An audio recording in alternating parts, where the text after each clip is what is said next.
జగిత్యాల జిల్లా మేటిపల్లి పట్టణంలోని municipal commissioner T Mohan ఆదేశాలతో 13వ వార్డులో ఉన్న నిఖిల్ భారత్ కాన్వెంట్ హై స్కూల్లో తడి చెత్త, పొడి చెత్త, హానికరమైన చెత్త గురించి అవగాహన కలిగిస్తూ చెత్తను వేరు చేసి మున్సిపల్ వాహనాలకు అందివ్వాలని మీరు తల్లిదండ్రులకు విన్నవించాలని తెలపడం జరిగింది.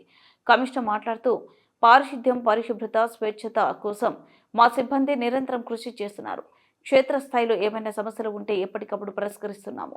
పురపాలక ద్వారా మేము అందిస్తున్న సేవలపై ప్రజలు అభిప్రాయాన్ని తెలుసుకునేందుకు స్వచ్ఛ సర్వేక్షణ్ 2024 సర్వే ప్రారంభమైంది. ప్రజలందరూ మెట్పల్లి మున్సిపాలిటీ చేసే పారిశుద్ధ్య పనులను ఫీడ్బ్యాక్ అనగా మీ మొబైల్ ఫోన్ నుండి క్యూఆర్ కోడ్ ఉపయోగించి అభిప్రాయం తెలియజేయగలరు. ఈ కార్యక్రమంలో incharge sanitary inspector Ratnakar, health assistant Praveen, environment engineer Vishnumuchi, principal Maharshi, Rishi, Ashok, Naresh, Narasayya, student అధ్యాపక బృందం పాల్గొన్నారు.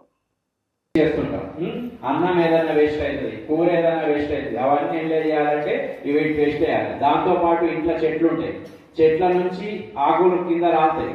ఆ ఆకులు రాస్తే అవి కూడా మెల్ట్ అయ్యి తర్వాత మనకి ఫర్టిలైజర్స్ తయారైతాయి కాబట్టి వాటిని కూడా వెట్ వేస్ట్ లోపల వేయాలి. తర్వాత హజార్డస్ వేస్ట్ ఉంది, డేంజరస్ వేస్ట్.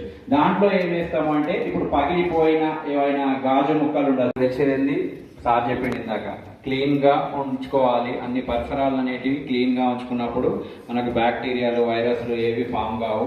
అప్పుడు మనం హెల్దీగా ఉంటాం, మన పరిసరాలు కూడా హెల్దీగా ఉంటాయి, అన్ని హెల్దీగా ఉంటాయి అనేది మెయిన్ స్వచ్ఛ సర్వేక్షణ థీమ్. అది పాసిబుల్ కావాలంటే ముందు మనం ఏం చేయాలి? ఇప్పుడు ఇక్కడ ఇవి కనిపిస్తున్నాయి కదా, 3 బిన్స్ కనిపిస్తున్నాయి. ఆ 3 బిన్స్ చూడగానే మీకు ఏమైనా ఐడియా వస్తుందా?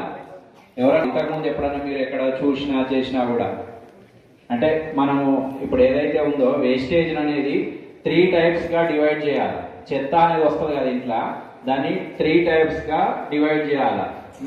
Dry waste. The municipal environment engineer, they came here and to aware you about the surroundings for the best hygienic conditions and surrounding us and in the school and wherever you be. So then I welcome and the officials who came from the municipality and to make my students to aware and about the Swachh Bharat and to take, and it is as their responsibility to keep the surroundings very clean and hygienic. Thanking you. I welcome to sir.